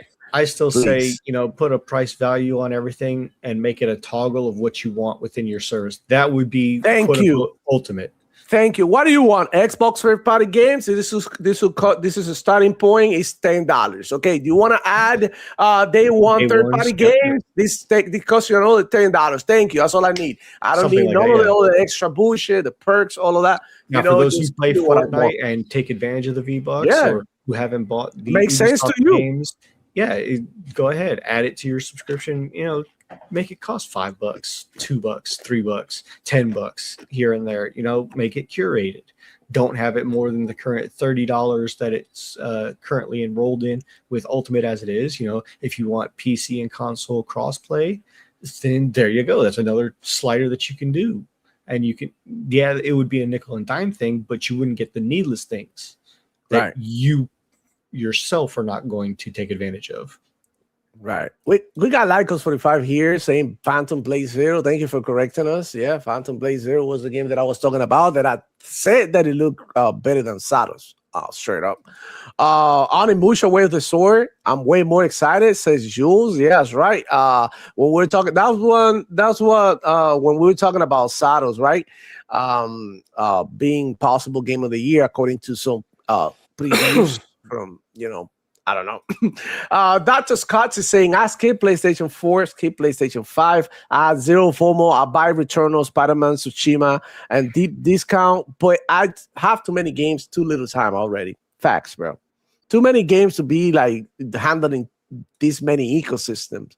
I'm perfectly comfortable within the Xbox and the PC and my VR, which is gonna get some playtime today because I'm going to the gym, sauna, steam room, pool, and after that I'm going over to my in-laws and we're having dinner today and with the family. So I'm bringing my VR because I do want to check out the new Ninja Turtle game that came out in the VR. And what's it what is this guy, the superhero game, bro? I forget I'm sure, bro, I'm having brain farts. Bro, what the fuck is this game? Deadpool. The Deadpool game. Yeah, I can't wait to try it out on the VR. That's gonna be dope. It's different. Yeah, you tried it? Got its moments, yeah. Oh, I'm gonna be trying that shit today. So I'm excited for that, man. I'm super excited. Eternal D87 in the building as well. What's going on, Poppy? How you doing? Thank you for stopping by. Anyways, I'm more excited for the Xbox games this generation than PlayStation first party games. Wow. I hate Super Meat Boy. Oh, Super Meat Boy also came out and it dropped on Game Pass. I wonder, was watching Power Steam Money playing that last night. It looks pretty Bro, fun. I wonder why that game didn't get the Astrobot treatment. Because it's got a loyal fan base that people have been waiting for years for it. No! Think about it. Astrobot got glazed to the fucking moon. And this game literally does the same shit that Astrobot. Like, It does it probably better even than better. Astrobot because it's actually 3-dimensional, not just running platformer type stuff. yo, like I'm telling you, this game looks dope. I have it already downloaded too. I haven't been able to play. Same. Sucks. And Yeah, I'll bro. get my PC back and play it on my PC too. Yeah, for sure. We got Lycos45 saying Mortal Shell 2 looks awesome. It does look awesome. I'm not even into Souls like. It looks dope. Jules saying, and I still haven't played Yote because it's 90 Canadian dollars and I am paying full price for that bullshit because of dynamic pricing. God damn. 90 Canadian, well, $70, right? I guess. Eternal D87 saying Mortal Shell is gonna be something real special. It looks fun, Jules, for sure. It looks beautiful. Eternal D87 Mortal Shell will look incredible on PC. I think it's gonna be looking good everywhere, dude. Keon 1675, we were showing Mortal Shell, dude. Mortal Shell 2. Who else is in here, bro? You guys went ham in the comments. That's a lot of comments. It's gonna be hard to go through all of them, but I do my best. Seeing Sears. Sorry guys, I went on and pulled the trigger on Karateka. It's on sale now for under $10. The nostalgia bug beat me bad with that one. Karateka. I have to check that one out. What is that, like a fighting brawler type game? That's what it sounds like. Let me know in the comments. Imagine when graphics finally hit a permanent ceiling. If gameplay is already hitting a ceiling, when graphics finally do, what would differentiate games then? Wow.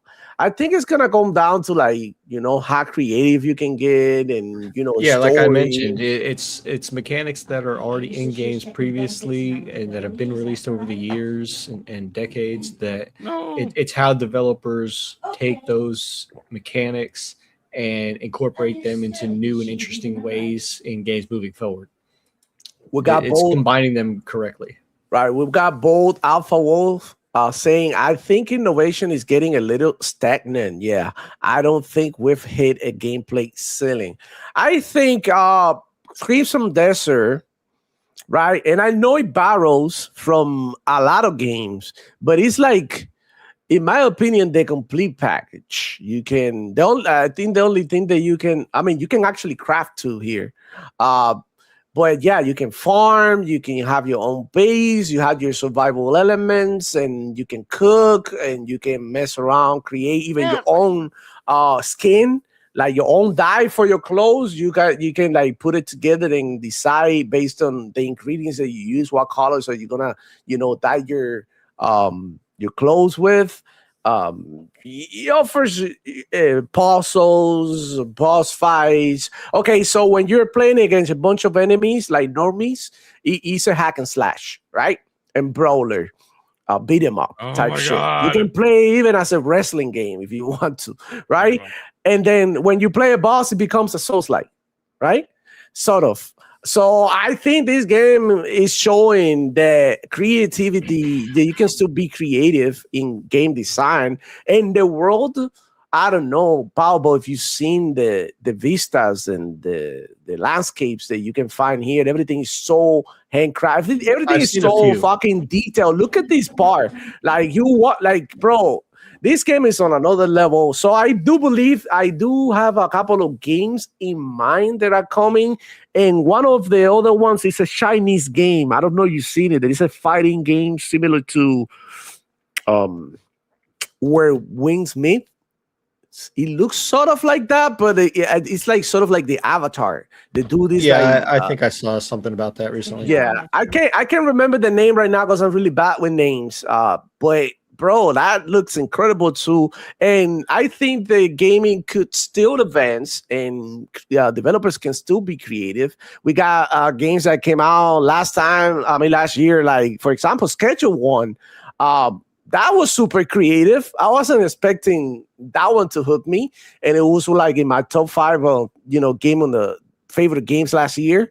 And it was creative. You're basically a drug dealer. You are, slanging dope and joining gangs and stuff. So it's like, what? Like, what? Like, what the hell is going on? So that was interesting. They can get creative, dude. Like, it's just a matter Jules of like says the God Slayer. That was the name of the game. the God Slayer. Yeah, thank you, Jules. Bro, looking forward to play that one. I like. Look, the reason I play video games, everybody knows this, because I like doing cool shit that I can do in real life. That's it. The Archangel Nexus in the house saying, can someone finally say it? Sony dragged their feet to game as a service funding years ago. They missed the train, and now their studio have no backup funding. There you go. That's a great point, Archangel. Really, really, really, like nothing but facts, bro. Bold Alpha Wolf saying PlayStation is struggling with games as a service because single player is their pedigree, and also their fan base. You know how they be. Well, let's not forget that the PlayStation system had great multiplayer games. SOCOM, for instance, was one. They tried with Foam Stars. They tried with so many other games, and Killzone. Shadowfall is great games that they had. They just didn't continue with the franchise. Yeah, they didn't continue nurturing those games, and as a result they ended up being forgotten. Jules with an interesting statement here. She said that's why PlayStation 5 is my last system. Wow. I mean, can you drop down there in the comments, how can they win you back? I mean, that's making interesting. Sly Cooper and Jack and Daxter and Infamous. Woo! Infamous needs a sequel, bro. That game was dope. I don't know why. Games deserve respect. I'm tired. 4. I'm pissed. Make the damn games. There was 4 Infamous games, Desire. Oh, because you forget about First Light. Yeah. Archangel in the house as well. He's saying a lack of real life service effort doing the first light service boom screw PlayStation AAA projects down the road. And she said because first party is lacking as hell. And look, Sony PlayStation fanboys will tell you first party is fine and all that, but even a blind man can see that they're struggling. Space Shot.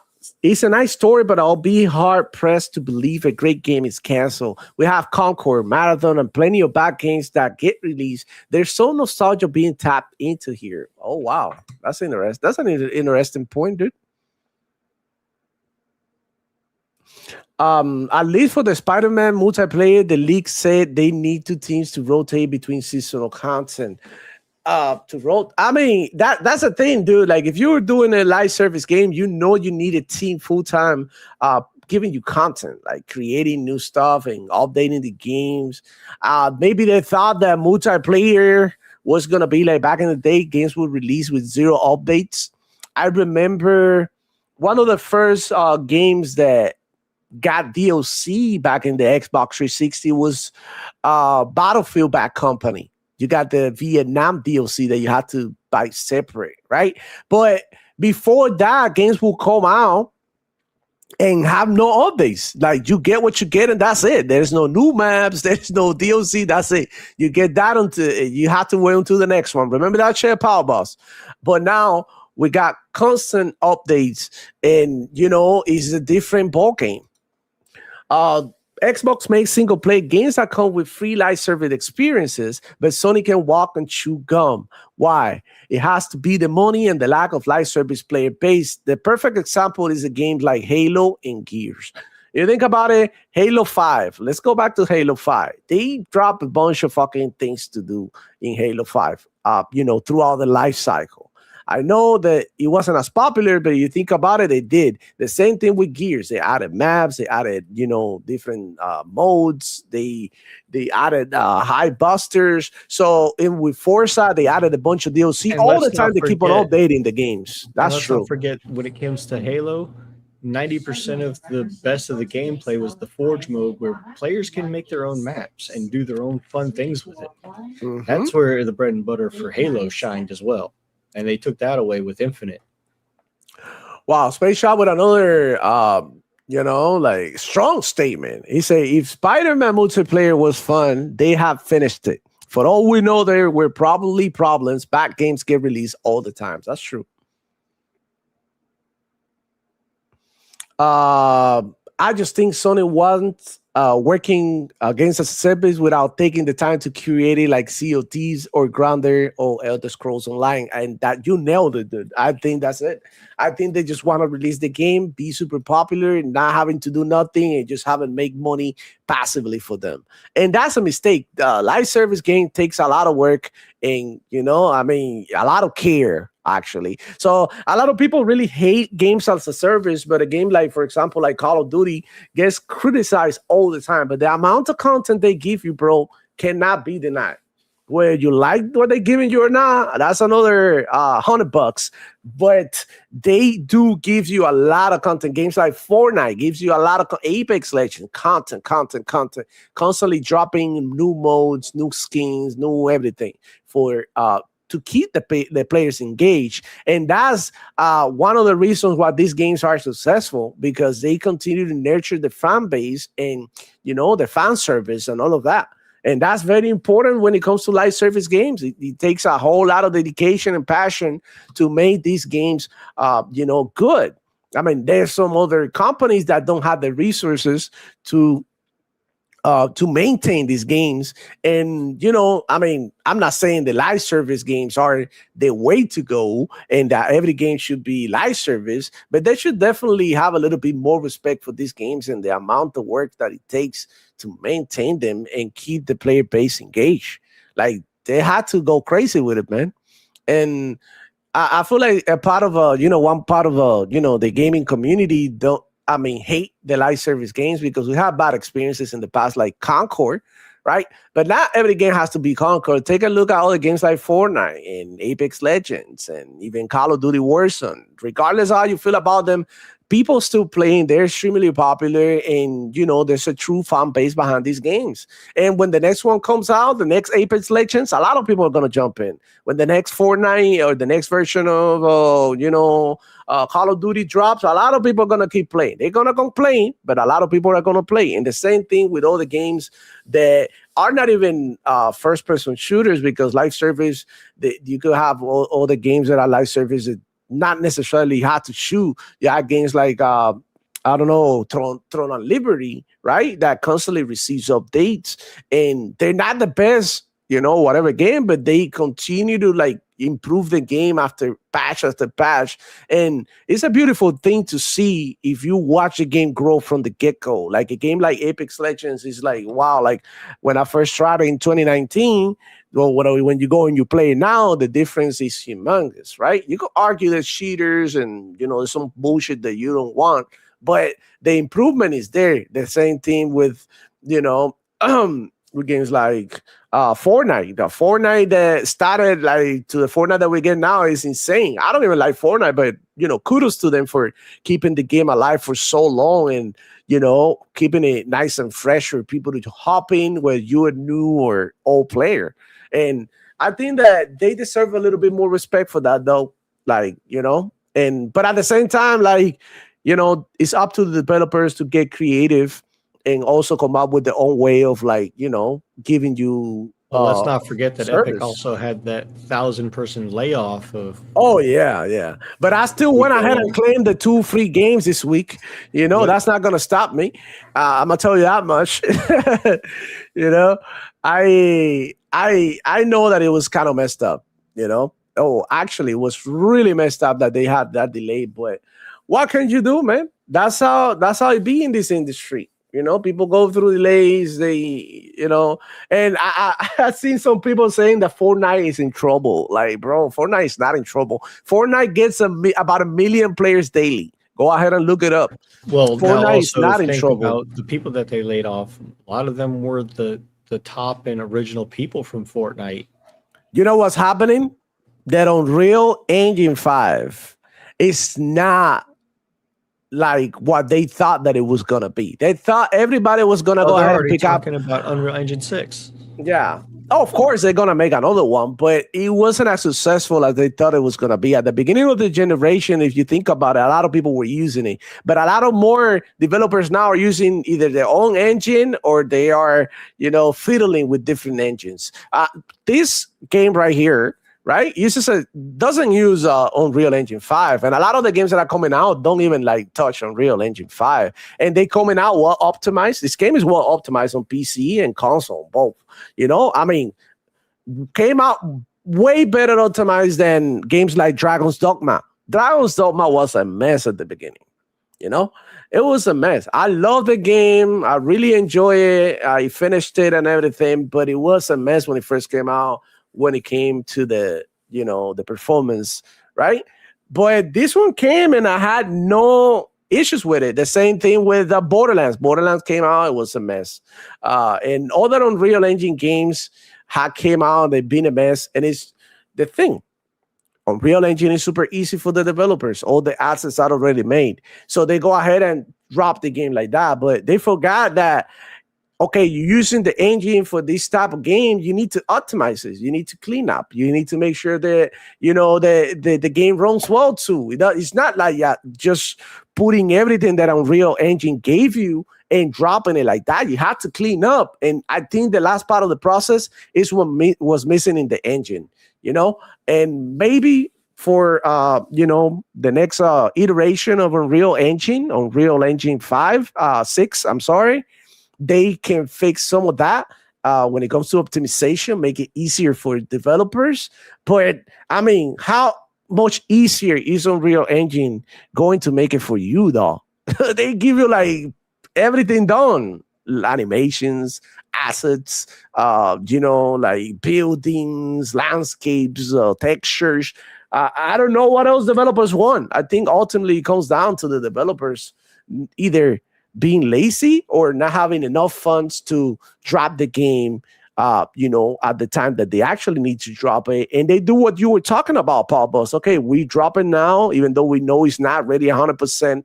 And then along the way, we find out what needs to be done to get this game to where we want it to be, right? So Absolutely.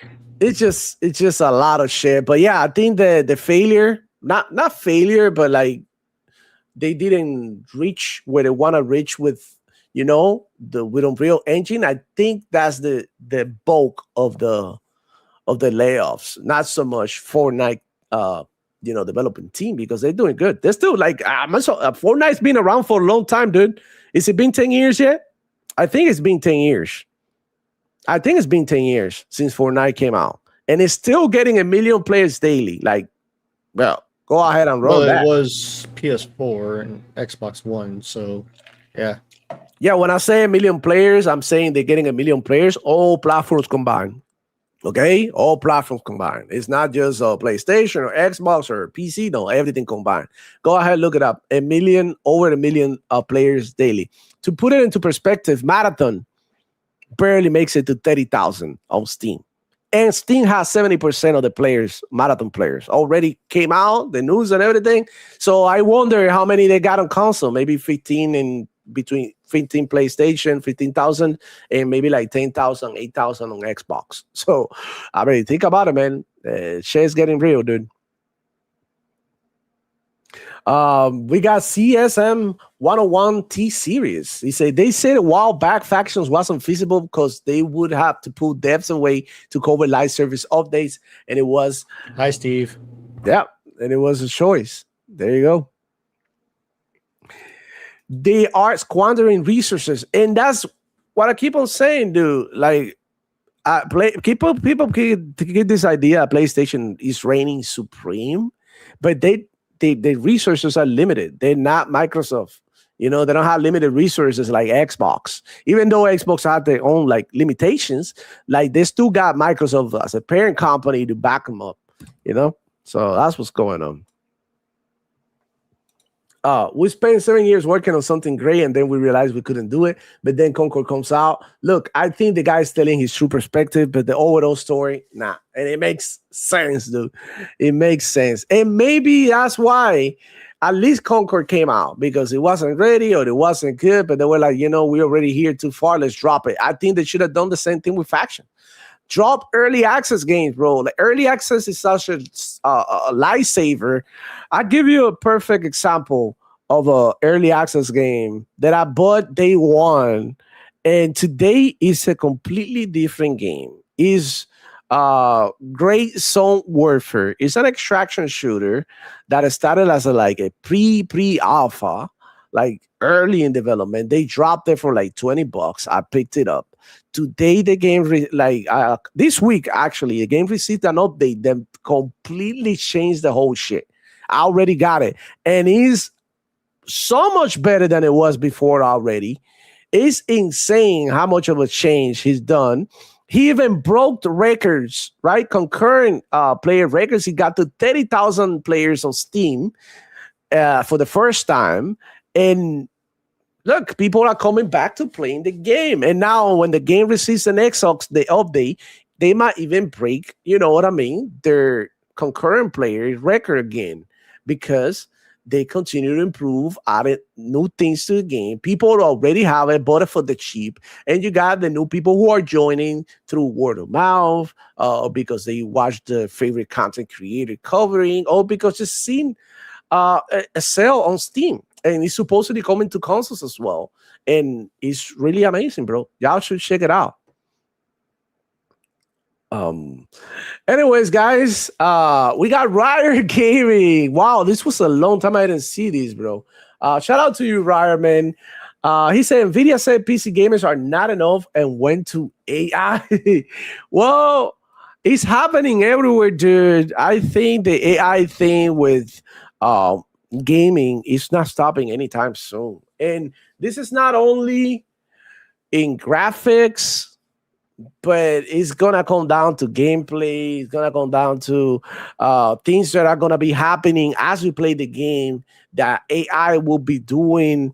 And it's just like it has a bunch of applications, and it's not stopping.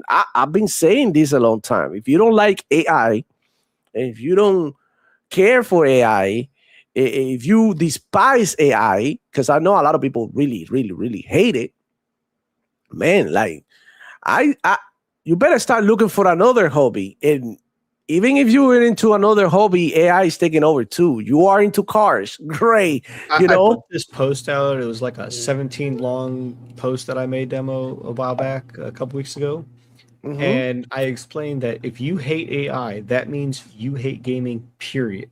Yeah. Because AI has been in video games since its inception. Whether it's a simple script to say, okay, if you're going to target this, then this is going to be the action and outcome.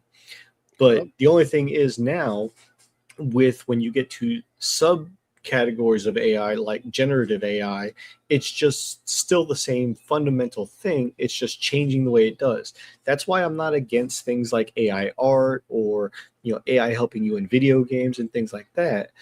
But it doesn't mean that it's going to fundamentally change what AI is or how it works. Yo, what's up, Lemon? Nice to see you here.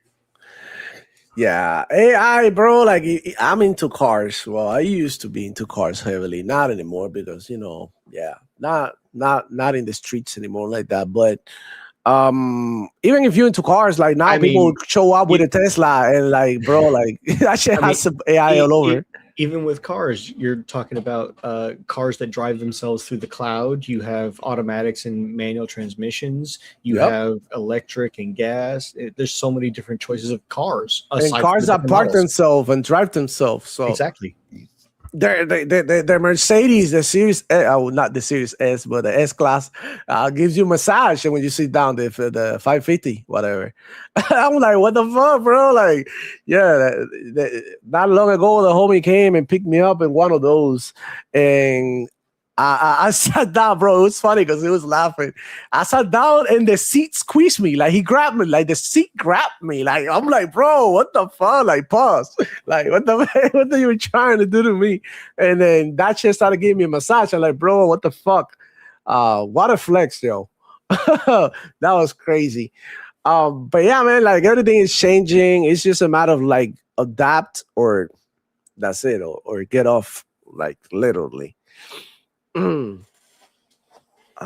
there anything that we haven't talked about? Oh yeah, shit. Like the most important part of the show we forgot to talk about. And dude, Gears of War is getting their own direct That looks to the be June. absolutely outstanding. That Yeah. I want to see how long both of the presentations are going to be, because that's going to be amazing. They're actually going to be showing gameplay of Gears E-Day, and that's going to be wild. People are literally going to see what direction the game is going to be taking for the prequel, and that's just only part of, a small part of what's going to be shown throughout that. Like I said, I want to see how long both the showcases are going to be, but man. Holy crap. Okay, so we got the Xbox games showcase announced for June 7th. It's right there. We're only like 1 month away, right? 2 months away. We got 2 months, Gears.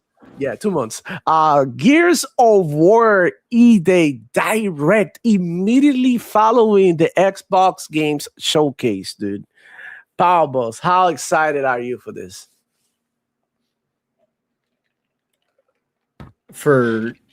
Like I said, I want to see how many games are shown. I want to see how long the show is going to be. If I get my computer back, which by then I should, 2 months down the line, be able to stream this myself. It's on a Sunday. There's absolutely nothing deniable. Subnautica 2 actually is supposed to either make an appearance here or be released before this in early access. There's some things going on with that development going on. But let's also not forget about the April Fools, some bigger news that came out. Nintendo, of all things, losing their patent cases in the U.S. Yeah, child. Yeah. The Nintendo. People think that this isn't going to affect the Japan patents either, when this is literally what they were building their case on against Power World in Japan. Without these, they're not going to get any traction in Japan. 2 of the 3 have already been dismissed. Yeah, they got beat at their own game, dude. They literally did. And and that I hate patents in video games. I think it's kind of ridiculous, because imagine patenting something like jumping. Like, bro, like you're not gonna like come on, bro. Like it's getting ridiculous. It's getting ridiculous. And I get it. People want to protect their creativity, but at the same time, it's like, why? Like, how is this gonna break a game, or you know what I mean, or make your game like? All you gotta do is make better games, dude. That's it. Make good games and don't worry about what the next person is doing. That's my opinion. I mean, they're not copying your whole story and they're not copying your whole concept. Like Power World came out and you had there like a little bit of Pokemon elements, but that wasn't the whole game. That wasn't what the game was popular. The game was popular because literally only a small part of the game, if you think about it. Yeah. It's not like they picked up the whole thing and make it a whole Pokemon story. No, the game has its own thing going for them. Exactly. Honestly. And they're adding more all the time to it still. And the 1.0 is set to release sometime this year. So if it's not before this, I expect that to be showing up at this showcase too, even though it's not Xbox first party. Yeah. Oh, shit. We got 108 Dragons TV. What's going on, player? I'll be in LA and FanFest for this. Oh, you're going to the show? Woo! Fire, bro. I wish I could go. And they taking the FanFest to Australia, I think the UK. They're gonna have a few venues for it. I think they said they're having 7 events world tour. So doesn't this make you feel like they trying to like change things up a little bit here with Xbox? At least Asha Sharma came with a different energy. Maybe she's like trying to rebrand the Xbox a little bit, make it a little bit more like what it used to be, more instead of trying to be for everybody, be a little bit more for Xbox fans. And I think that's great because I do believe they sort of like neglected their fan base, especially after canceling last year fan fest. And also, I mean, there's a debate for exclusives, which we know how I feel Well, about also this. remember how many studios Xbox has that are having their anniversaries this year. You got Blizzard, you've got Xbox itself, you have Bethesda, and that's just three of the big ones. That's not including all the others that they have. I think there's like 6 or 7 studios that are having their anniversary this year. That's crazy, man. But yeah, man, I'm super excited for E-Day. So I'm about to download Gears 5 again and starting my training because I love to wall bounce and do all that flashy shit. I need to be ready. And if they show E-Day, well, they will show E-Day in June. In my opinion, this game comes out by September. I think it'll be out. It should be out by September, October, the latest. So super excited to play some Gears. Now, State of Decay live test is popping now. Gonna sign up. Xbox is really on a stride here. They're really doing this thing. A3 link in the chat for those who want to go and check it out. Yeah, go ahead and sign up for the test, man. Let's try it out. Let's test it. I love doing this because you this is where you give the developers proper feedback so they can tweak and fix, and you let them know about bugs and shit. So it's amazing. It's an amazing thing, and you also get to try the game, which is like the icing on the cake. But yeah, man, I'm excited for that. How excited are you for Gears? Desire, if you by chance are interested? Of course, I'm interested in Gears. What? I Uh, played Gears since it first came out. yeah, I love but my Gears. are you gonna do single player? Or are you gonna do the multiplayer as well? All of them, yes. Horde mode. I love horde mode. It's amazing. Yeah. Okay. I love my survival, games where you have to last as long as you can. I mean, that's why I like Call of Duty's Black Ops 6, 7 Zombies so much. Vampire Survivors is a perfect example. Roguelike elements where, whatever you do, you take over into the next run, or you have the ability to have something up in the next run. I love those types of games. So I'm really looking forward to seeing what this does. Gears of War, the Hive Busters. I was really into that for a little while. I'll probably go back to it. So I'm looking forward to it. Yeah, I think that this is gonna be an amazing showcase. I'm super hyped up. This is a 25th anniversary, so it means something. And I think they're going to have a lot of games that they're gonna show, similar to what we had in 2020. They show a lot of games that were further. Right, we're gonna have that, but we're gonna have some immediate ones that are dropping between this year and the next one, I think. So I'm super excited to see more Fable in there. Hopefully, they show a little bit more because I think that it'll. I know a lot of people are gonna be like, "Oh, why are they gonna show it again?" Yeah, we want to see it again. We want to see a little bit more. Every time that they show us something new, right? So I kind of want to see a little bit more of Fable. I seen Lycos45 saying that he hopes that they show a little bit of Blade. There were some rumors about Blade being in the showcase and being around the block for release as well. So keep that in mind. State of Decay and that. I was looking forward to see maybe like Fallout. Please, at least one of the remasters. Because I do want to play some Fallout, but the graphics are getting old as fuck, bro. So maybe Fallout 3 and New Vegas remaster or remake. I don't know what the hell they want to do. That'll be great. And when I look at a game to like purchase, like Power Worlds or State of Decay or things like that, I look for replayability, things that I can really sink time into. That's why I like Skyrim so much. That's why I even like Diablo 2 and 3 so much, is because you can play the game twice and it can literally never be the same game twice. And when you look at it, that's where mods come in, because mods, you can always add in new content, even though, it's only a small aspect of the game. You're not going to change, 100% fundamentals on most occasions, but even things like Fallout 4, you can mod in entire quest lines, you can mod in entire NPCs and characters Fallout 4, and things to Fallout do. London. And there you go, Fallout New London.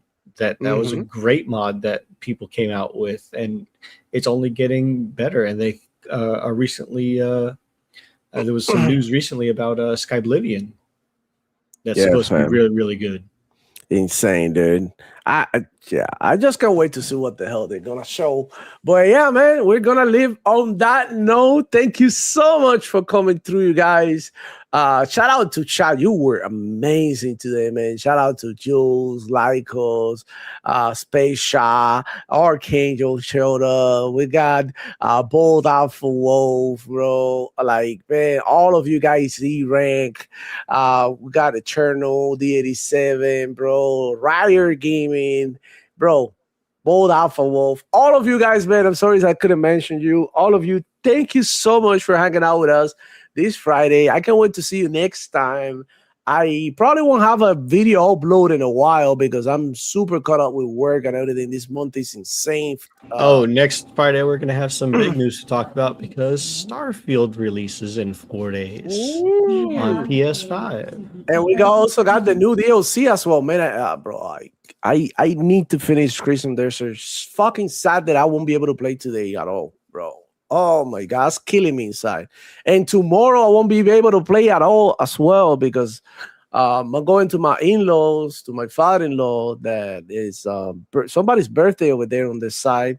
And we're going to spend the day over there in the pool and all that. And it's just like, yeah, it's nice to be outside, but I kind of want to like play in Crimson Desert. So I'm looking forward to Sunday, spending all of Sunday from sun up to sundown, playing Crimson Desert to see if I can maybe get to chapter 10. I'm going to take a quick trip to see about my PC, if I can get it back or not. Yeah. So, yeah, I'm going to be on my Xbox when I get home. All right, that's what's up. What about you, Desire? What you been up to? Just playing games. Super Meat Boy. And work. Really, is about it. All right, man. Thank you for coming through. Go ahead and follow Desire, bro. He has 3, right? Was it 3 Soul videos this week? Yeah, 3 Salt videos this weekend, and for those that are excited, I'll be playing Dustborn if I pass a certain somebody in subs. Oh shit! Okay. I like that. That's right. Good. That's right. That's awesome. You know who that certain somebody is. Everyone knows that's who just somebody is. Extremely bad choice. Desire. I can't believe that's what you made your goal for. Hey! It's an honest decision. Damn, bro. I don't know, bro. now here's the question: Are you going to be playing it to completion? Yes. Oh my okay. Not 100%, but to completion. Yeah, I got you. Okay. Be careful what you say during the stream. You don't want to be canceled. Oh no, it's not going to happen. I can't pass the guy who's paying for subs on the internet. Oh shit. It's on then. I like it. All right, man. You guys have a great weekend. Stay off of Twitter. Oh, you got one more super chat. Oh, it's a new super chat. I didn't see it, man. My bad, man. We got 108 Dragons TV with the 5. Really appreciate that. He said Xbox games all didn't hit on PlayStation. Might turn back some game, but Xbox players have to buy games and stop Scream exclusives and don't buy. Facts. I think that the whole thing about buying games is it goes down to buy the games that you really want to play. I see a lot of people online saying I bought this and I bought that, but they haven't even touched it. And that's a really, really, really sad thing. You know, I would say like I was excited for Crimson Desert, for example. I love that game. It's a game that I was going to buy regardless. I saw the reviews being a 78, and I'm like, I don't give a fuck. I want to play this game because of the shit that you do, where it has a mid story or shallow gameplay or something. That's for me to find out. Turns out that the fucking reviewers were wrong, And I was right. I went with my gut and my gaming instincts, and I found a game that I don't care if it's gonna be game of the year. I don't care if it gets a 95 or a 70 or people talk shit about it. It's my fucking game of the year so far. It's the game that I enjoyed the most this year, period. I don't need to be listening to nobody to buy the game or buy games or whatever. I can make my own decisions. So that's what I will go with, Dragon. I would say, yeah, like support the games that you want, but the ones that you actually want to play, not just buying like 3 copies of Starfield because I want to support Bethesda or something. Like, that's not the right way to go about it. I know what you're trying to say, though. But yeah, I really appreciate that, man. Hope to see you guys soon. On that note, I'll see you on the next one. It's your boy, Devil Flow. Check it out. Peace out, y'all. Peace. Yeah, Ra, yo Chico boy, Ra, hey, Demo Flow Gaming, boom, boom, I'm back, Ra, boom, boom, boom. Listen, yo Chico in the house, papi, dale, yeah. Ponies over here, ponies over there. Yeah. Ponies over here, ponies over there. Yeah. Ponies over here, ponies over there. Yeah. Ponies over there. Yeah. Ponies over there. Yeah. Ponies over here, ponies over there. Yeah. Ponies over here, ponies over there. Oh. Ponies over here, ponies over there. Ponies over there. Ponies over there. Ponies over here, ponies over there. I smell caca, ponies everywhere. They don't play no games, only do their console sales. It's because ponies ain't got shit to tell. Ask about the best, but I haven't played. That's what I hear the ponies tell me every day. Ponies be so silly, but I had no pity. They dissed us for the decade, but now Xbox leady. Now they got no games, karma is so weird. You wish that on Xbox you even volunteer. State of play was mid, filled with PC ports. Third-party games saying you're your pony love. Waiting for Forza that's almost 5 years old. Copying for remasters, damn that shit is cold. Do it for the plastic and all the pony blow. That's why Sony got you spending all your dough.